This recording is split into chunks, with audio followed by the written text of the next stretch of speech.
Madame, Monsieur, bonsoir. Destination Etoudi, première édition post-électorale. Vous le savez, le scrutin du 7 octobre, c'était hier. Et depuis cet après-midi, le ton est légèrement monté dans le débat politique. Le président et candidat du MRC s'autoproclame vainqueur de cette élection présidentielle. Et du coup, une succession de réactions s'ensuivent depuis l'après-midi. Dans cette édition de ce soir, on aura la réaction de Issa Tirouma Bakari, le ministre de la Communication, porte-parole du gouvernement.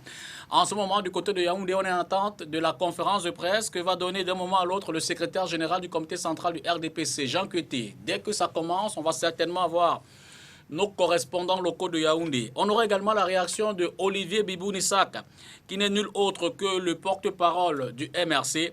Cabral Libi sera en direct au téléphone depuis Yaoundé dans quelques minutes seulement. Gaga Amanadi, le candidat de l'ADD, a également dit son mot dans ce débat-là.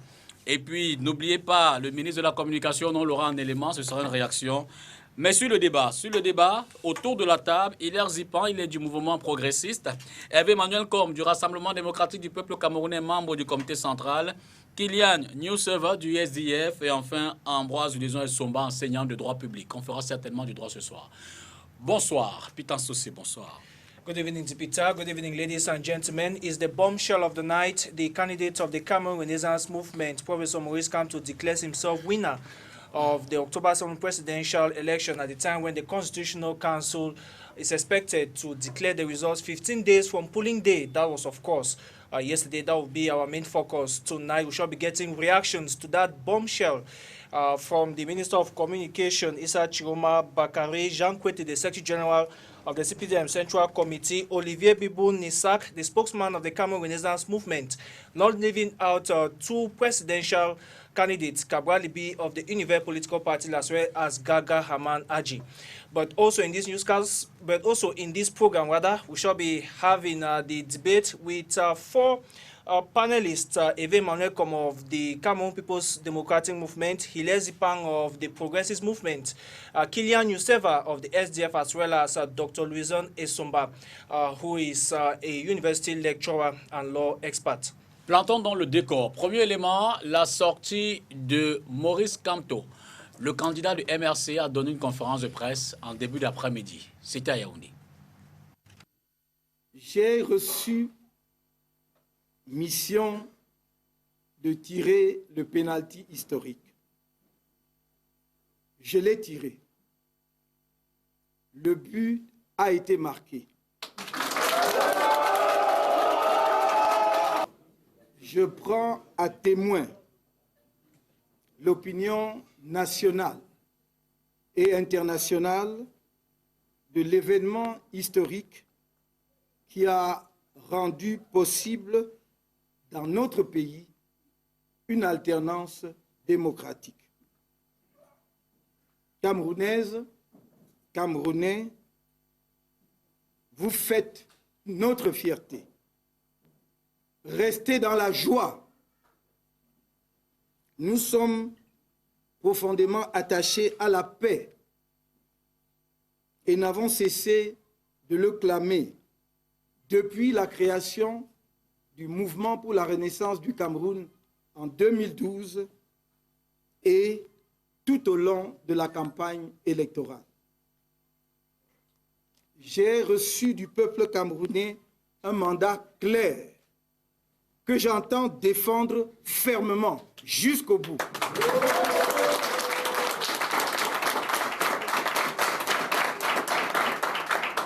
J'invite le président de la République sortant à organiser les conditions d'une transmission pacifique du pouvoir afin de mettre le Cameroun à l'abri d'une crise post-électorale dont notre pays n'a nullement besoin, car elle compromettrait son avenir. Comme je m'y suis engagé, je lui assure à lui-même et à sa famille toutes les garanties de sécurité, d'immunité et de respect dues à son statut et au rang des siens. Alors, après cette sortie de Maurice Kamto, allons tout de suite du côté de Yaoundé, où on a déjà en ligne Cabral Ibi, le candidat du parti Univers. Cabral, bonsoir. Bonsoir à vous, monsieur Dipitato. L'actualité s'accélère. Au lendemain du scrutin, on va d'abord avoir votre première réaction. Que dites-vous? Écoutez, au lendemain du scrutin, je suis traversé par le même double sentiment que j'évoquais déjà hier soir. Satisfaction après cette troisième victoire, ce que j'appelle la troisième victoire, après la victoire du regain d'engouement vis-à-vis de la chose politique que nous avons remportée, après la victoire de la mobilisation populaire pendant la campagne. Nous sommes heureux de la victoire de la participation à cette élection, notamment de nouveaux visages, de nouvelles générations, notamment de la jeunesse. Le désappointement, il est lié aux irrégularités que nous avons observées. De milliers de Camerounais posant de cartes d'électeurs et de récépissés n'ont pas pu voter, c'est inacceptable. Nos représentants ont été refoulés des bureaux de vote. Il y a le cas mythique de Méthode où nos représentants ont été complètement, tout simplement bastonnés du bureau de vote. On peut prendre le cas de Bouya, chassé parce qu'on s'opposait à ce que les gens votent sans carte. Il y a eu le cas où nos bulletins ne se retrouvaient pas dans certains bureaux de vote. Ça a été en Consamba deuxième, dans le cas de Mayokani. Quand je parle du Mayokani, je parle encore du refoulement violent de nos représentants des bureaux de vote. Et je vous fais fi des bourrages des urnes, jusque d'ailleurs à Bastos, où le président a voté, où notre représentant a été témoin d'un bourrage orchestré par le président du bureau de vote. Ce sont des choses tout simplement incroyables. Je ne parle pas des achats de conscience, qui d'ailleurs engagent même aussi certains partis d'opposition, mais qui ont été observés en même endroit. Je pense que on ne peut plus continuer comme cela. On ne peut plus continuer comme cela. Alors toute la journée, nous l'avons passé à collecter les procès-verbaux venus là où on pouvait en avoir, parce que je précise bien que nous, faute de logistique, on n'a pas pu avoir de représentants dans tous les bureaux de vote du Cameroun, en tout cas là où c'était possible. Je ne parle pas des zones de conflit. Et c'est d'ailleurs pour ça qu'à l'époque, nous appelions, il y a quelques mois, les autres partis d'opposition et même les autres candidats à mutualiser nos efforts pour que nous puissions avoir, à défaut d'un candidat unique, une liste unique des représentants. Et vous voyez que les uns et les autres, je suis un peu habitué à ce que je propose des choses qu'on n'écoute pas. Après les primaires de l'opposition, après la mutualisation des forces, après le conclave des candidats, on a toujours voté en touche. J'ai proposé cette affaire-là. Malheureusement, ça n'a pas été suivi des faits. En tout cas, les autres hommes politiques, les autres forces politiques, les autres candidats ont voté en touche. Et nous nous retrouvons dans cette situation-là. Bon, chacun se bat comme il peut.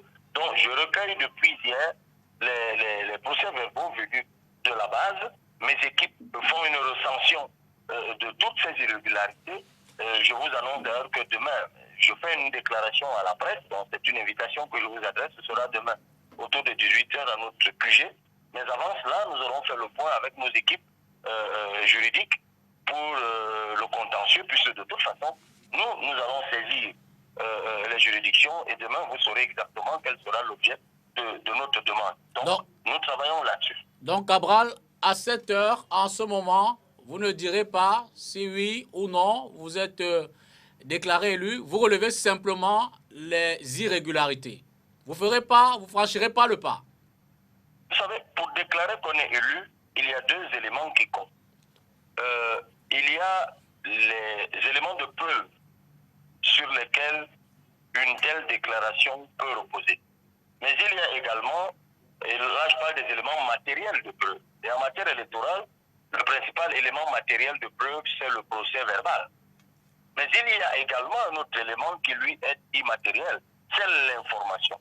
Et je crois que la plupart des candidats qui ont concouru à cette élection avaient des relais formels, c'est-à-dire des représentants, mais également des relais informels, c'est-à-dire les électeurs, qui eux assistent. Même là où vous n'avez pas de représentant formel, un électeur qui a assisté au dépouillement peut vous dire quel était le résultat sorti des urnes.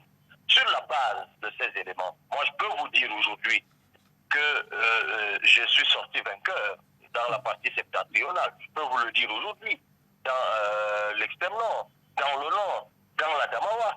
Même aussi, je suis le premier encore à vous dire que parce qu'on a acheté des consciences, parce qu'on a chassé des représentants, les PV qui aujourd'hui deviennent donc des éléments matériels n'attestent pas forcément de cela dans tous les centres de vote. Et je peux vous dire globalement, ça je peux vous le dire aujourd'hui, sans forcer vous avancer des éléments matériels, qu'il y a simplement une victoire qui est en train d'être volée, c'est la victoire de l'opposition. Je l'avais déjà dit avant, et souvenez-vous, je l'avais dit sur une chaîne concurrente à la bourse, c'était à TV5. Je l'avais dit même à RFI dans une interview de M. Boisbouvier. Je disais qu'en 2018, le président sortant ne pouvait pas gagner l'élection. Et les informations et les éléments que nous avons du terrain l'attestent. Il n'a pas gagné. C'est l'opposition qui a gagné cette élection. C'est un candidat de l'opposition qui a gagné cette élection. Moi, aujourd'hui, j'ai des éléments qui me permettent de vous dire que je pourrais être ce candidat. J'aurais pu être ce candidat-là qui a gagné cette élection. Mais, écoutez, je continue à collecter, je vous dirai demain, parce que j'attends encore que toute cette journée, ça travaille toute la journée, ça travaille toute la nuit. Je peux m'avancer à le dire, mais je préfère encore rester prudent et attendre que les éléments qui continuent à arriver arrivent.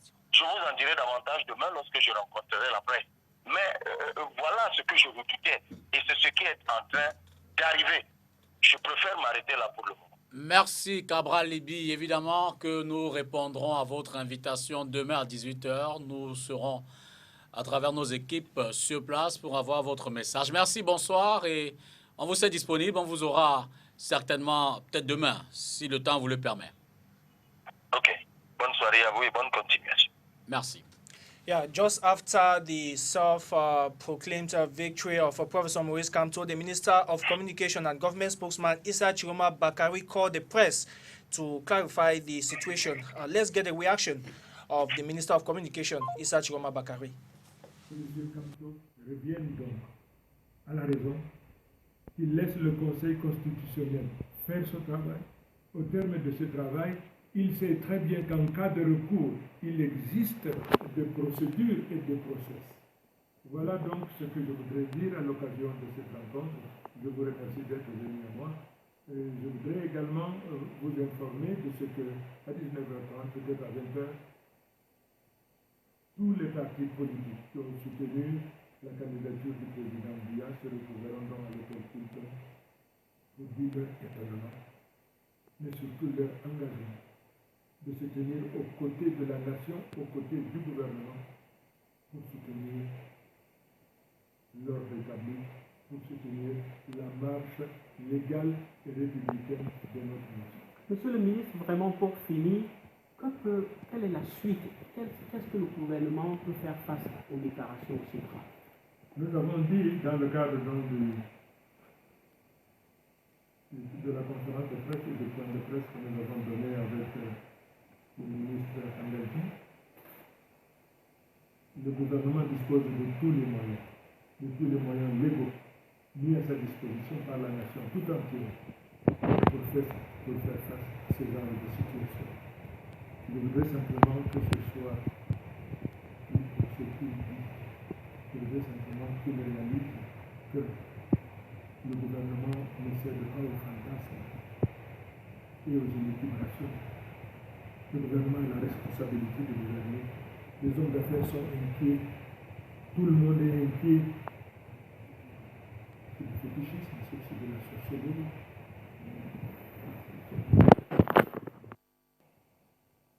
Le ministre Kamto, le candidat Maurice Kamto, fait appel à la métaphore du sport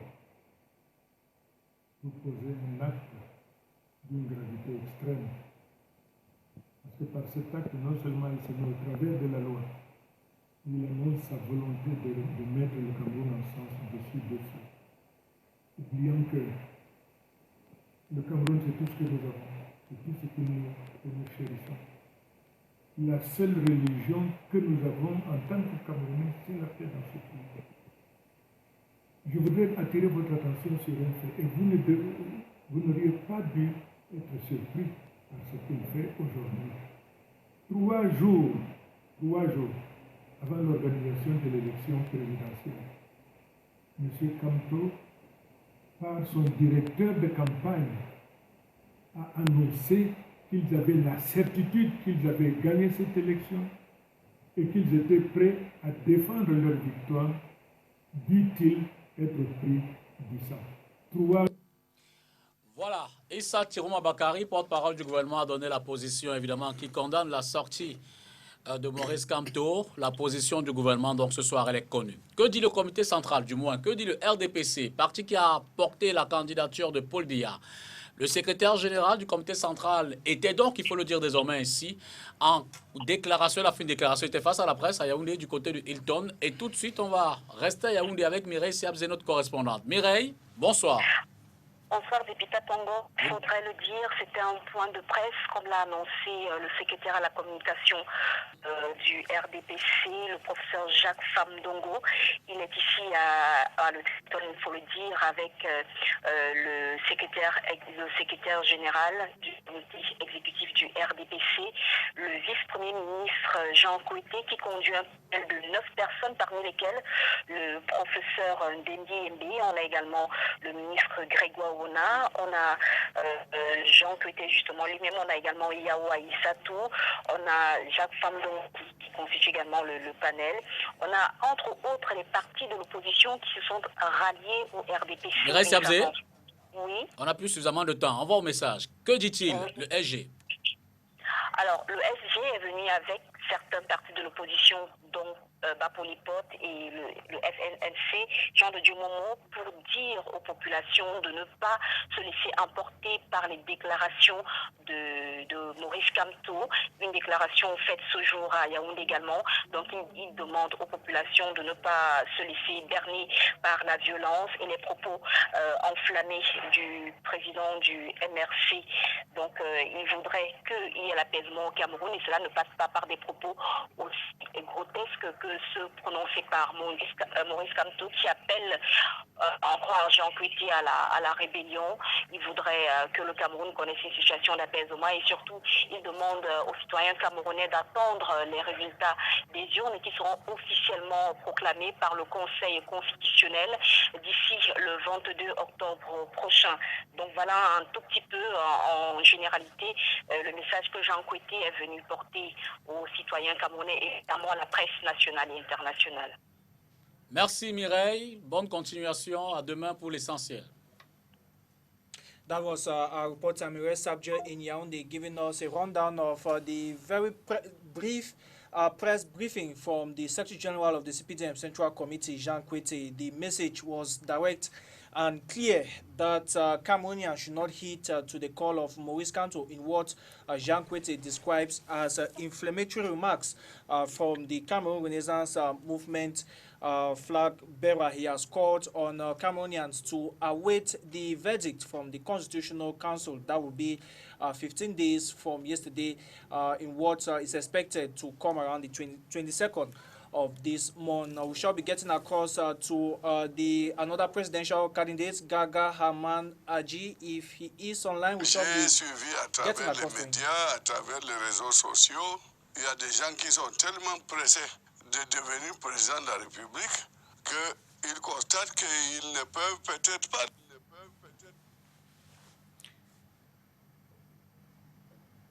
Ils ne peuvent peut-être pas le devenir, alors ils prennent le devant en s'autoproclamant président de la République. Et si c'était aussi facile, il y aurait autant de présidents de la République que de Camerounais, c'est-à-dire nous aurions eu 22 millions de républiques. Quand même qu'on soit un peu plus sérieux. Quand on se permet même d'oser devenir candidat à la présidence, c'est qu'on est présumé être sérieux. Je m'adresse particulièrement aux deux d'entre eux qui sont en train de créer le trouble. Moi, c'est la troisième fois que j'y vais. Et je reste toujours dans la légalité la plus complète. Il ne s'agit pas de montrer le gros bras ou l'intelligence artificielle à travers les réseaux sociaux pour dire qu'on est le président, non pas de la République, mais des réseaux sociaux. C'est ridicule. Soyons sérieux, mes amis. Soyons sérieux, mes frères.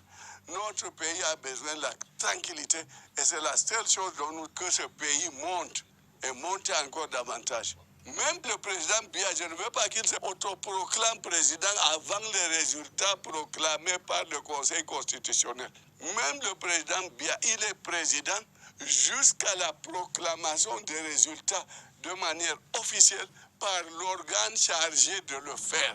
nous devons être légaux, nous devons montrer des exemples et nous devons prêcher par l'exemple et non par les bagarres de rue.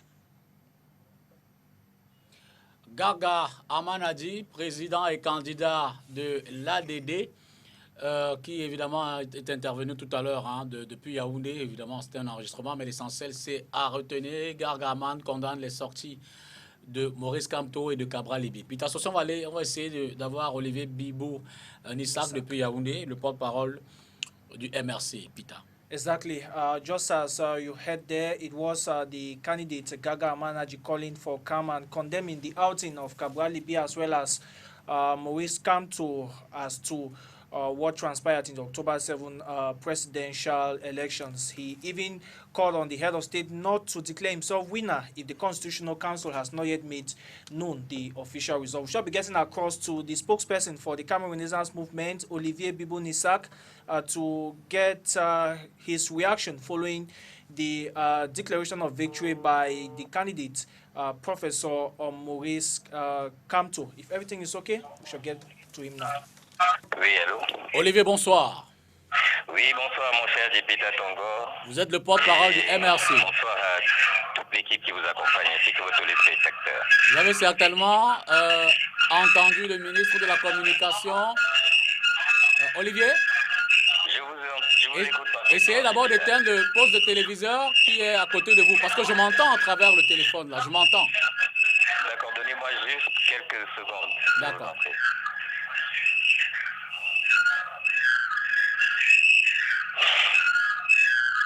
Alors, on est à Yaoundé avec le porte-parole du MRC qui, d'un moment à l'autre, Olivier? Oui, je crois que ça va aller, député. C'est parfait, oui. C'est parfait. Alors, je le disais, Maurice Kamto fait sa déclaration face à la presse, il s'autoproclame président, Issa Chirouma réagit pour condamner, Jean Koueté fait pareil. Ce soir, que dites-vous après ces réactions-là? Je dis tout simplement que nous sommes dans une précipitation qui ne s'explique pas, mais plus grave encore, nous sommes dans un dévoilement d'intentions qui montre le caractère préjudiciable des attitudes des uns et des autres.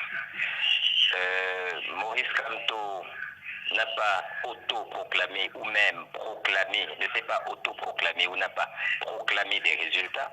Je ne crois avoir entendu aucun chiffre donné. Cependant, il a revendiqué une victoire, et là nous ne sommes plus dans le même giron, une victoire qui est claire parce que le travail de ceux qui centralisent les procès-verbaux et qui ont des représentants sur l'essentiel des bureaux de vote, c'est bel et bien d'interpréter les données qu'ils reçoivent. Cependant, il s'est bien gardé, et ça n'aura échappé à personne, de proclamer de quelconques résultats.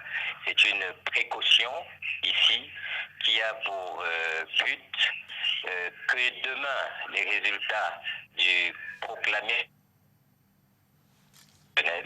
soient un fidèle reflet de ce qui se constate aujourd'hui à travers les données objectives sorties des bureaux des votes. Nonobstant les fraudes barbares, sauvages et totalement iniques auxquelles nous avons été soumis, et qui ont d'ailleurs fort bien été rappelés par mon très cher frère et ami Cabral Libye, monsieur le candidat pour le compte du parti Univers à l'élection présidentielle écoulée, le plus jeune candidat, il faut le rappeler. Ces fraudes, malgré le fait qu'elles aient été constatées sur de nombreux postes et sur l'ensemble du territoire à des endroits stratégiques très importants, nous n'avons pas encore la photocopie, la photographie complète, nous devons le reconnaître, de ces fraudes, mais les propensions dans lesquelles nous les avons jusqu'à présent identifiées sont absolument scandaleuses. Donc, Olivier, oui. Devrais-je comprendre que vous êtes dans une forme de surenchère? Vous dites qu'il y a irrégularité, mais Maurice Kamto ne s'autoproclame pas. Il dit néanmoins qu'il est qu'il a réussi son penalty. Comment je veux un peu disséquer. Je précise pour qu'il n'y ait pas de malentendu. Exactement. Je précise.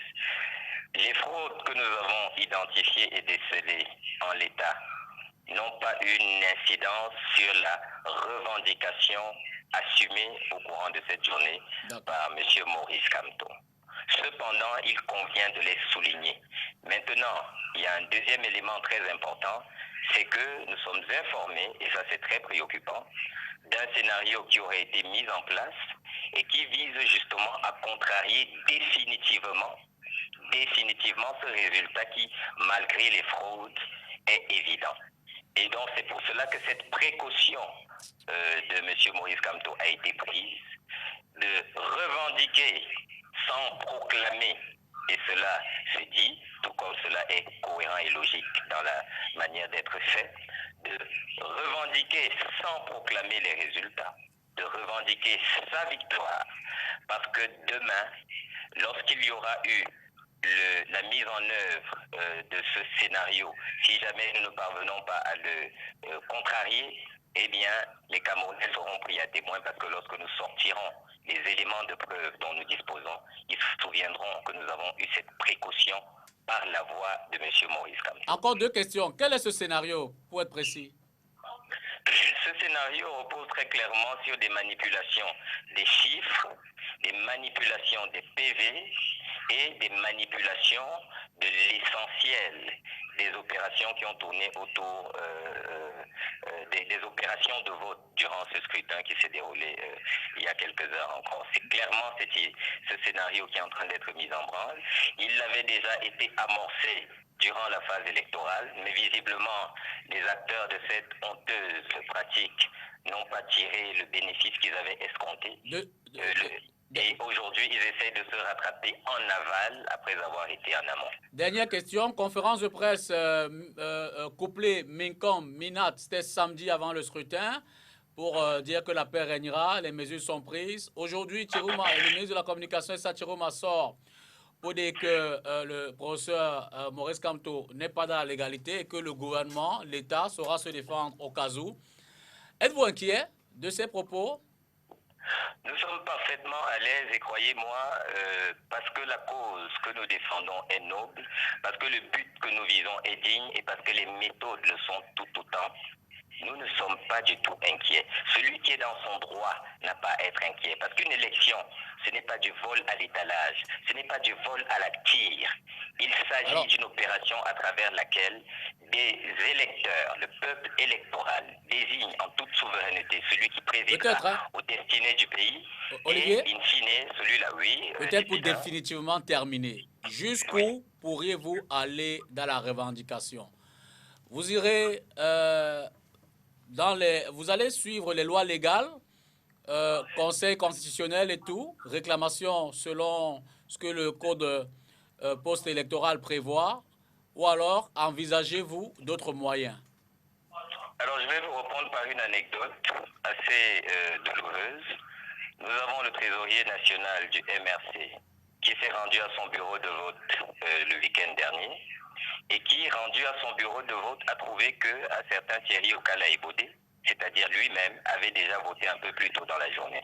Vous pouvez imaginer à quel point il était ahuri.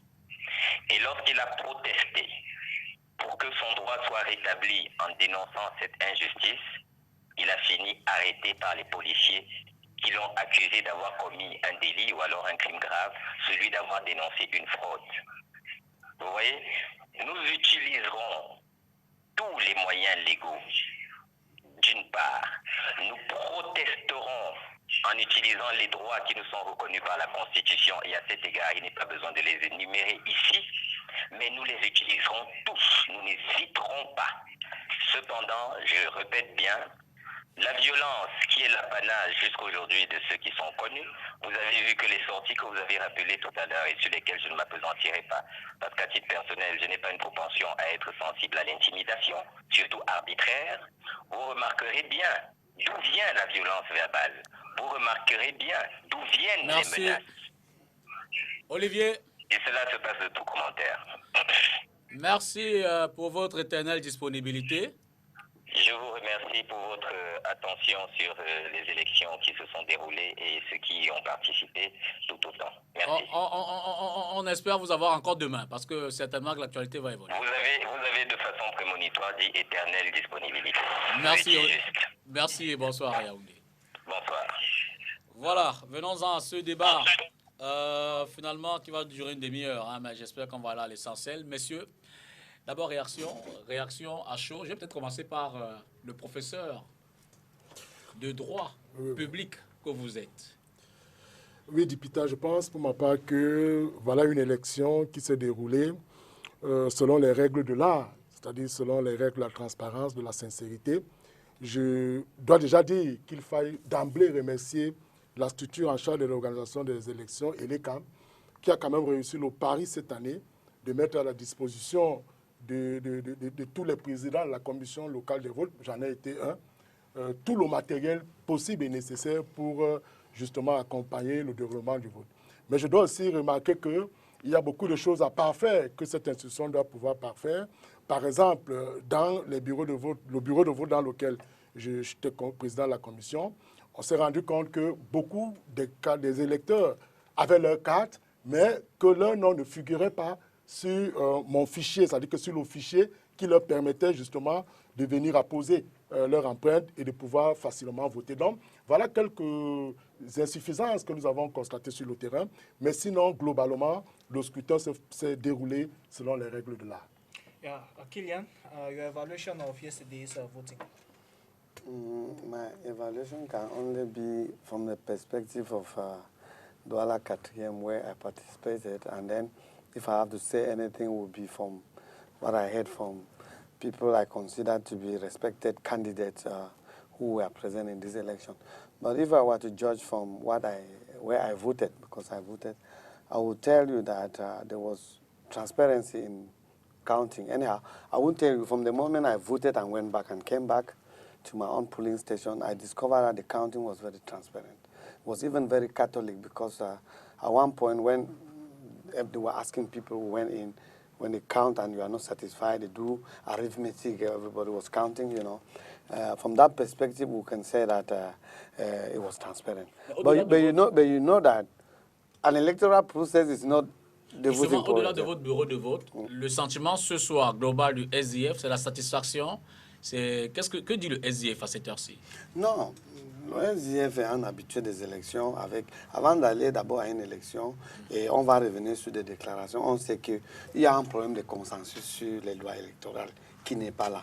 Il n'y a pas un consensus.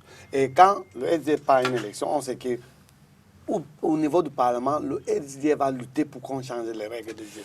On ne l'a pas fait, mais le SDF étant un parti institutionnel, parce que le SDF a un passé, quand le SDF n'est pas participé à une élection, il y a une éducation politique qu'on va lui taxer. Le SDF attend sagement ce que non, le SDF, on va lui dire que la politique de la chaise est vide. On a fait tout. La politique, on évolue avec le peuple, avec des institutions. Merci. Donc le SDF, dans une démarche de participer, sachant que les règles du jeu n'étaient pas bien, mais il y a quand même une intelligence. Quand on accepte des règles qui ne sont pas bien, il faut qu'on aille au thème. Moi, pour le moment, le SDF, la direction... Merci, vous comprendrez que je vais assez souvent vous couper parce que malheureusement, on n'a plus qu'une demi-heure.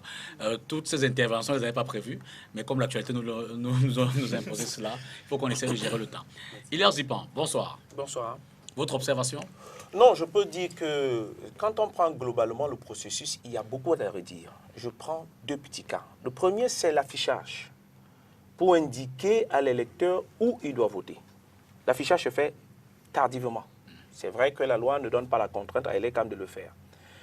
La deuxième chose qu'il faut noter en cela, c'est qu'entre les cartes de ceux qui ont voté en 2013, qui n'est pas à l'utilisation usuelle comme la carte d'identité, et ceux qui devraient donc retirer la carte là où elle était planquée pour voter 5 ans après, il faut dire qu'il y a eu un décalage. Et je pense que là, le docteur vient de l'indiquer. Nous avons constaté, après avoir fait le tour avec M. Elim Bilobert, que dans certains endroits, il y avait des affichages qui étaient complètement alphabétiques. Et dans d'autres, elle n'en était pas. Donc, ce qui posait un problème. C'est des techniques qui faisaient en ce que le taux de participation baisse dans ce cas-là. Parce que figurez-vous, vous allez voter dans un bureau, vous portez-vous ce carte d'identité sur votre carte d'électeur et vous ne l'avez pas. Nécessairement, vous découragez, vous rentrez. Cela participe à la baisse. Quand on prend globalement, on se rend compte que dans la ville ou dans la localité de Douala, et après ce que nous avons fait comme consultation, qu'il y avait pas mal de manquements et le taux a suffisamment baissé. Je vais aller aussi à l'essentiel pour dire que cela participe du fait qu'aujourd'hui, il faut améliorer. Ce n'est pas le débat de ce soir, mais la réaction qui nous semble tout à fait évidente, c'est de savoir comment on a vécu ces élections-là. On constate également que pour la plupart, les jeunes qui étaient suffisamment motivés sont venus voter. Et ça, on peut l'apprécier. Mais par contre, ceux qui n'avaient pas la capacité d'avoir l'intelligence de l'anticiper dans la recherche du bureau de vote ont abus contribué. Je veux dire par là que quoi? Le système ne peut pas être biométrique dans la fabrication des cartes. Et là, on refuse de le mettre sur un site pour que les gens le consultent avant. Et pour terminer, il est donné obligation au président du bureau de vote de conserver les cartes de ceux qui n'avaient pas. Quand vous allez dans la circonscription, quand à la deuxième, il y avait les cartes étaient disponibles. Quand vous allez complètement à la troisième, les cartes n'étaient pas disponibles. Cela veut simplement dire que tout cela, c'est une technique scientifique qui peut baisser complètement le chiffre de participation. Hervé Emmanuel, comme vous dites ce soir que nous sommes dans la surenchère, on regarde les déclarations. Non, moi je voulais dire quelque chose pour revenir aux quelques imperfections, tout est perfectible. Je pense que c'est un débat qui doit être derrière nous et qu'il faut voir pour les prochaines élections qu'est-ce qui n'a pas bien marché. Mais je voulais parler des deux déclarations de M. Kamto et de M. Cabral-Libby. Je trouve cela inacceptable pour des démocrates et de surcroît qui se présentent comme des juristes. M. Kamto, malgré la falaise, le saut angélique de son porte-parole, je ne sais pas comment il s'appelle, M.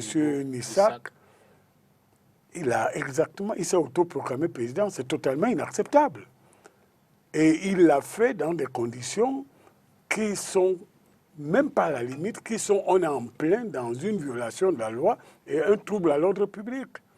Quant à mon jeune frère et ami Cabral-Libby, il est dans une contradiction incroyable. Il ignore, lui qui enseigne à l'université, qu'il y a un contentieux post-électoral et qu'il y a des cercles à partir desquels on juge les manquements à la loi. Il nous introduit un élément qui n'est pas dans la loi pour dire que lui, il pense qu'il est président parce qu'on lui a dit qu'en fait, il introduit le Congo-Ça comme un élément d'information juridique. Non, laissez-moi terminer.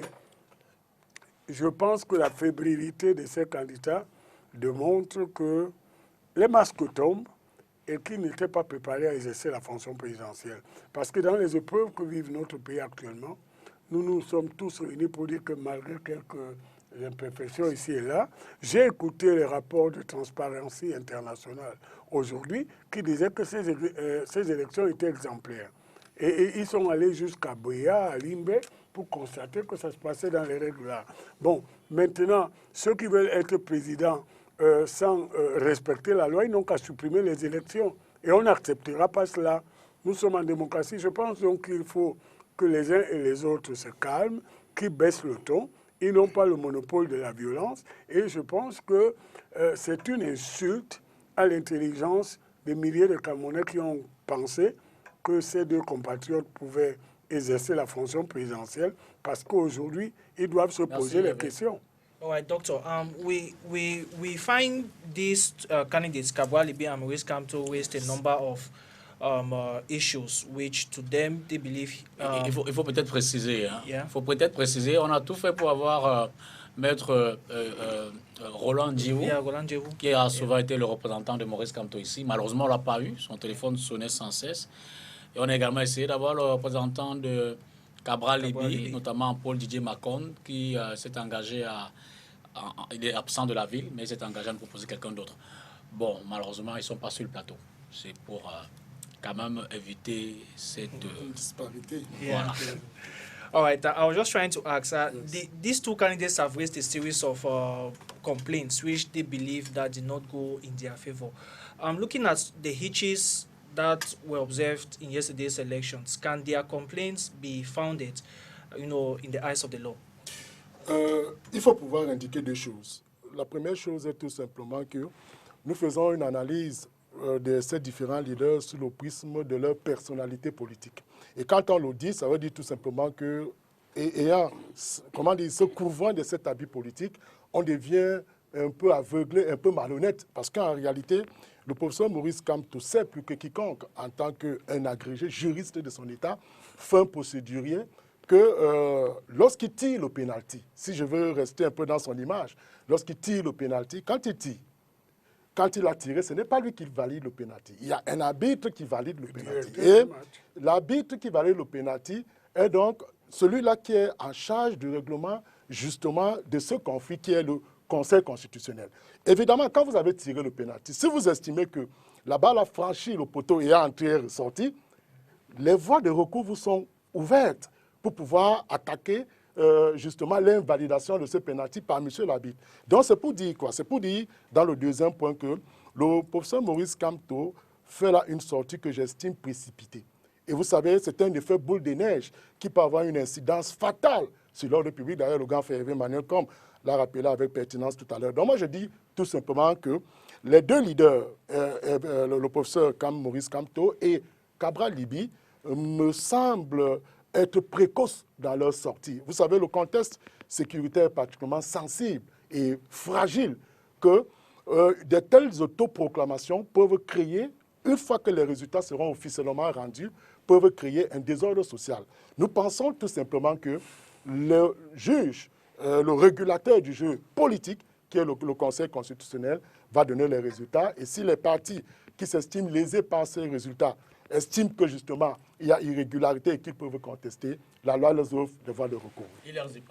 Non, il faut dire qu'il faut, à toute proportion garder, il faut rester dans le contexte de la procédure, parce que nous sommes dans un processus. Mais cela n'enlève en rien les déclarations que les uns et les autres peuvent faire. Moi, je voudrais que nous soyons suffisamment méfiants dans cette démarche-là. Le professeur Maurice Kamto dit « j'ai tiré le pénalty ». Et d'après lui, il a marqué. Maintenant, il reste donc au juge constitutionnel de dire qu'il a marqué, mais d'après lui, il a marqué. Mais cela n'empêche pas qu'il peut jubiler. De la même manière, Cabral Libye dit « j'ai, au regard des chiffres que j'ai à ma possession, indique que j'ai toutes les raisons de croire que je suis élu. » Pour autant, il n'a pas dit que je suis donc, pour être élu et prêter serment, messieurs les juristes, la simple raison, c'est qu'on se met en cordon. On n'est pas cette procédure-là. Nous, on est dans un contexte où la surenchère est devenue subitement un élément. Donc, on est dans les éléments politiques et dans les éléments de droit. Et je pense que dans ce moment-là, il faut bien le cadrer. Ils ont eu des acteurs majeurs, ils ont participé à une compétition. Rien ne les empêche d'estimer, de par les chiffres qu'ils ont en leur possession, qu'ils sont en droit de penser qu'ils ont gagné. Mais pour autant, ils n'ont pas franchi la ligne rouge. Cabral n'a pas dit qu'il est président de la République. Il dit, selon les chiffres que j'ai en ma possession, il y a de fortes chances que j'ai gagné. Et de la même manière, le professeur Kamto dit, j'ai tiré le penalty, j'ai marqué. Il revient donc au Conseil constitutionnel de le valider. S'il vous plaît, il se trouve qu'il faut être sérieux dans des moments aussi importants de notre histoire. La loi interdit formellement à quiconque de faire un commentaire sur les résultats avant la proclamation des résultats. Je suis d'accord avec vous. Ça, c'est la loi Hilaire. Je suis d'accord. Il ne faut pas que des amuseurs fassent rentrer l'ambiance. C'est les candidats, on ne peut pas les appeler amuseurs. Non, je dis à partir du moment... S'il vous plaît, monsieur, à partir du moment où un candidat perd sa sérénité dans un processus qui est encadré par la loi, il devient un amuseur. Et il s'agit de quoi? Il ne s'agit pas de conversations de bar. Il s'agit du fait que quelqu'un convoque une conférence de presse, s'autoproclame président. Il s'agit du fait qu'un autre dit, moi, d'après les rumeurs, c'est ce qu'il a dit. Écoutez, on a l'enregistrement de cette émission. Cabral ne dit pas, j'ai des PV. Il avoue qu'il n'a pas de gens partout, mais il dit d'après les rumeurs, des gens qui assistaient. Le vocabulaire, ce n'est pas les rumeurs. Laissez-moi parler, s'il vous plaît. D'après les éléments que j'ai à ma possession... Non, monsieur, s'il vous plaît. Laissez-moi aller jusqu'au bout avant de m'opposer mon ignorance. Mais il se trouve que je suis serein. Il a dit que dans une opération de dépouillement, il y a les observateurs, il y a mais il y a aussi le public. C'est totalement inacceptable. Vous comprenez? Et dans cette histoire hilaire, il faut aujourd'hui dire qu'on a une situation sécuritaire que nous découvrons et nous voulons de la sérénité. Et donc vous ne pouvez pas faire passer vos ambitions personnelles avant l'intérêt commun des Camerounais, la paix et l'unité. Et je dis, ça c'est un trouble à l'ordre public. Vous pouvez faire des contorsions. La politique n'autorise pas n'importe quoi. Il faut d'ailleurs dire aux uns aux autres que la politique est un compartiment du droit. Je voulais juste une seconde. Ok, d'accord. Je suis en train de vous observer. Je pense que mon co-panéliste, M. Zipan, dit une chose. On est en politique, mais quand vous comparez la politique avec le football, il faut qu'on passe sur les mêmes éléments. Quand j'ai remarqué le pays, je jubile d'abord. Bien sûr. Maintenant, l'arbitre peut valider ou ne pas valider. Notre rôle, quand on vient sur le plateau, c'est nous qui allons d'abord inciter la population dans la façon que nous interprétons ce que les uns et les autres ont dit à la violence. Il faut faire attention de venir dire, attends, il ne faut pas qu'on vienne sur les individus. Moi, je pense que si on restait au niveau du football, M. Maurice Kamto, c'est un joueur de football, il a marqué son pénalty. Attendez, je finis, vous avez vu votre idée. Oui. Il a jubilé, maintenant il y a un arbitre. Aujourd'hui, on parle même de la vidéo qui va valider, parce que parfois même l'arbitre, même, malheureusement, au Cameroun, n'a pas. Mais je voulais dire une chose par rapport à ce qui se passe. Ce qui se passe, c'est que quoi? C'est que nous, quand il y a violation de la loi du côté de l'opposition, on crie. Mais je vais vous dire une chose. Je n'ai pas compris pourquoi la loi électorale dit qu'il n'y a pas de tendance. Et que de l'autre côté, on a les instituts de sondage qui ne se retrouvent pas. Parce que pour moi, ça fait partie des tendances avant l'élection. Attendez, vous n'avez pas vous n'avez pas l'intelligence, monsieur. On ne peut pas, on lit les lois, on se dit, on ne pouvait pas. Là, dans les pays, dans les démocraties comme la France, dans les lois électorales, on a prévu toutes ces choses-là. On sait qu'il y a des sondages. On arrive au Cameroun parce que sur le RDPC, on nous sort les sondages. On ne sait pas quelle loi régit les sondages. On est donc dans ces cacophonie-là. On se retrouve les violations des lois de la part de l'administration du gouvernement qu'on ne critique pas. Et puis maintenant, c'est là où je peux comprendre l'attitude d'un monsieur qui a été ministre délégué à la justice. Il est de la maison, il sait bien comment ça se passe. Donc, il est en train de jouer avec ses amis. Ah bon? Non, attention, d'abord, je finis. Et là, moi, il ne faut pas qu'on vienne créer les lois deux par deux mesures. On ne peut pas aller à l'école pour venir étudier le droit et ne pas dire la vérité. De deux côtés, le SDF ne sait pas prononcer. Le SDF n'est pas dans ces jeux-là. Vous n'avez pas entendu le candidat, mais vous deux, entre Kamto et maintenant le secrétaire général, vous êtes en train de vous jeter les points. Parce que vous êtes tous les deux violateurs de droit. Il ne nous reste plus que 10 minutes, alors l'essentiel. Dipita, moi je voudrais dire une chose. Quand vous tirez le pénalty, vous ne pouvez jubiler qu'après validation de l'arbitre. On est d'accord. Mais ça n'empêche pas qu'on vous jubilez avant. On peut jubiler et dire qu'on n'a pas validé. L'arbitre refusait des pénaltys même marqués. Oui. Donc c'est donc pour dire quoi? En fait, moi je vais tout simplement dire que est-ce que la jubilation dans les propos, non, monsieur dans les propos, écoutez, moi dans les propos du professeur Maurice Kamto, que je respecte d'ailleurs, je voudrais vous indiquer que s'il avait fait une telle sortie en m'indiquant sur des bases statistiques claires, fiables, en me disant Abaroua, mon procès doit me donner tel. Mon procès mais voilà même la sortie qu'il fait. C'est là où il est. Je pense qu'Olivier a relevé la subtilité. Il dit, connaissant la loi, étant interdit de proclamer les résultats ou de donner les comment on appelle ça, les tendances. Le professeur s'est donc abstenu de le faire. Mais, au regard des éléments en sa possession, il sait qu'il a remporté. Monsieur Dipita Tongo, le temps est très juste. Terminé. Mais vraiment terminé en une seconde aussi. Je n'avais pas justement pour indiquer que monsieur Dipita, les sondages sont interdits. C'est-à-dire c'est ce que j'ai appelé effet boule de neige. C'est interdit. Ça veut donc dire que même quand un candidat de la carrure de la trame de monsieur le professeur Maurice Kamto, non, c'est un candidat à l'élection, il faut le respecter, monsieur Emmanuel. Mais je le respecte, mais la non, mais vous l'avez pas.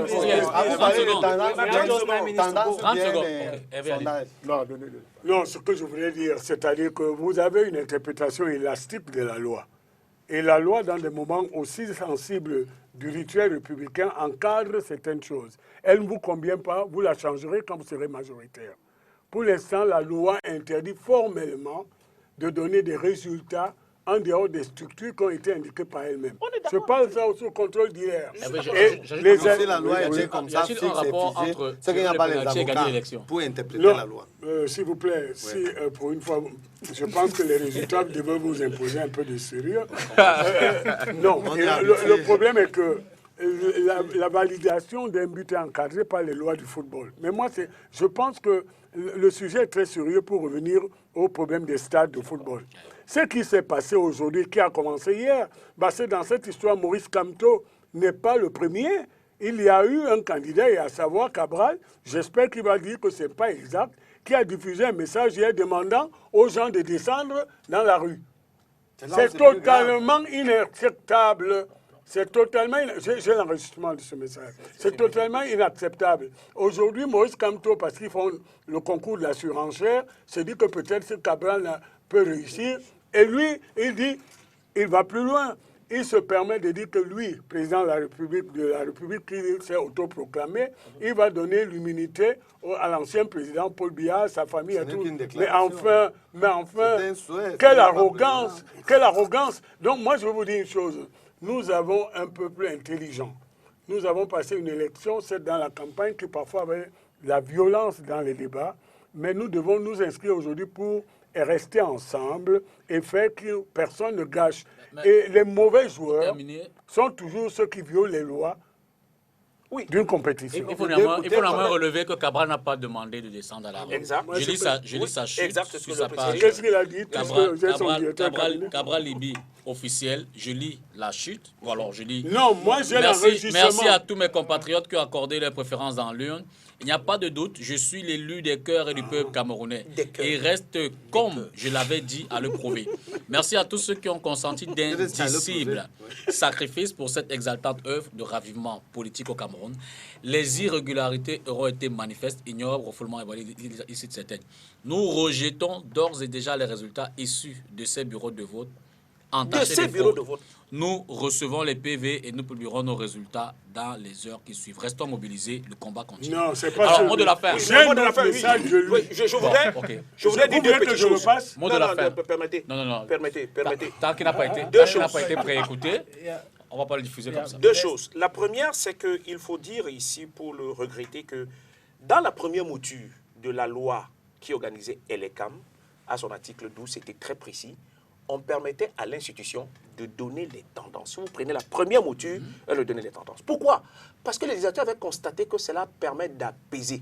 Imaginez des Camerounais qui ont voté pour le président de la République, qui a une fonction sacrée, et que 48 heures après, personne ne soit dans les capacités de dire qui est en passe d'être le futur président. C'est extrêmement grave. Pour un pays qui a la biométrie, pour un pays qui est up-to-date pour ce qui est de TIC, c'est extrêmement grave. Je voulais m'arrêter là-dessus pour continuer. La deuxième chose que je voudrais dire, c'est qu'il faut lire avec exactitude ce que les uns et les autres disent. Dans la calligraphie de ce que dit le professeur Maurice Kamto, je ne vois pas en quoi cela remet en cause le résultat que va dire le Conseil constitutionnel. Si maintenant, M. Dipanamouile lui dit, M. Kamto, M. Clément Tabana, lui dit,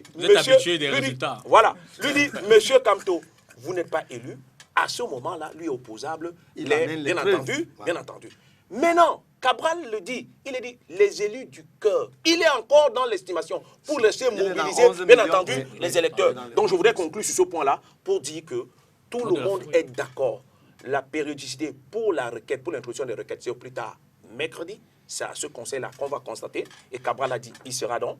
Kamto l'a dit, il sera. Également, Uchoasi a dit, ils seront tous au conseil constitutionnel. Ça veut dire que, bien entendu, tout le monde restera dans les lois de là. Et je voudrais donc dire aux Camerounais que notre pays est quelque chose de sacré. Il ne faudra pas que cette joute politicienne entrave le droit qui doit être l'assise et le socle. Je voulais dire une chose. Pour le moment, M. Évêque comme dit que les résultats devaient faire que le SDF. Ça veut dire que lui-même donne les tendances. Non, mais c'est vrai. Quand vous dites comme ça, on n'a pas publié les résultats et le SDF n'a pas encore de résultats. J'arrête là-bas. Maintenant, je voulais dire que je suis d'accord avec le fait que c'est nous, parfois, qui communiquons à travers les médias comme ça, qui majorons le propos des gens, qui incitent les gens à la violence. Moi, je pense qu'il faut qu'on arrête ça. Je ne sais pas l'école qu'on a fait. Pourquoi on vient ici dire que quelqu'un qui a dit que c'est... Moi, ça serait plus grave si quelqu'un a donné les statistiques bureau par bureau et s'est proclamé. On n'est pas là. On est dans la manipulation de la langue. Maintenant, nous, quel est notre rôle? On doit minorer ça. On attend donc les résultats du Conseil constitutionnel. Merci. Mais le temps est trop long. Oui, comme vous dites, le temps est trop long. Vous terminez. Mais la loi dit ça. Docteur Ambroise, c'est une proposition. Ce qu'il faut pouvoir dire. Moi, je pense que le professeur Maurice Kamto est dans une logique de victimisation. Il faudrait donc, par cette voie, porter des méthodes d'influence et d'intimidation sur le gouvernement ou du moins sur les structures en charge du processus électoral. C'est-à-dire, déjà dit, au président du Conseil constitutionnel de justement rendre le droit, de dire le droit et de rendre les résultats tels que sortis des procès-verbaux. Et enfin, relever que nos leaders politiques, c'est un peu comme inné à eux, parce que quand vous voyez la sortie de Jean-Pierre au Gabon, c'était la même posture, c'est-à-dire que bien après, voilà. Donc il faudrait qu'on évite justement, le Cameroun est en passe d'une situation très sensible, il faudrait qu'on évite des sorties susceptibles de porter atteinte à l'ordre public. Non, moi, je crois qu'il faut que tout le monde garde la sérénité. Et si la loi a prévu la sérénité avant tout examen d'un éventuel contentieux, c'est pour qu'il n'y ait pas ce genre de bois. Et quand il est dit justement tout à l'heure que tel peut, tout le monde peut faire recours, mais dans les délais de 72 heures après l'élection. Et vous ne pouvez pas en même temps faire un recours pour ces brillantissimes juristes et en même temps faire un procès préventif. Parce que ce qui s'est passé aujourd'hui, c'est une espèce de chantage sur les institutions qui doivent examiner un éventuel recours pour leur dire je prends à témoin des gens qui n'ont pas de rôle dedans. Je termine ceci en disant que, écoutez, on n'a pas fait une bonne élection. C'est dans notre histoire, les libertés ont été respectées. Tout le monde a dit, même parfois, dans les limites, ce qu'il a dit. Et moi, j'ai été dans les centres de vote, tout s'est bien passé. Il faut qu'on continue notre marche dans la sérénité et la paix. Et je n'accepterai pas que certains, pour des raisons personnelles, d'ambition personnelle, viennent nous plonger dans le chaos. Ça ne passera pas. All right, thank you very much, gentlemen, for your remarks. Of course, we shall be following this big story in later editions of Destination Etudi. To you, our televiewers, we say thank you for being with us. Take the rendezvous tomorrow, same time, for another edition of the program. A special thanks go to our production team headed by Stéphane Chapchet. From us, it's good night. Good night, Peter. Et je voudrais préciser, Hilaire Zipan, que vous nous avez renouvelé votre amitié. Vous serez là tout au long de la semaine. Merci, avec beaucoup de plaisir. Oui, il a disparu la dernière semaine. Demain, 20h, Destination Etudi pour d'autres actualités autour de la présidentielle. Nous sommes en phase post-électorale. Mais il faut le retenir, seul le Conseil constitutionnel a le pouvoir, le devoir et le droit de proclamer les résultats. Tout autre résultat... Et de régler les contentieux. Merci. Bonsoir. Merci, député. À demain. C'est très important.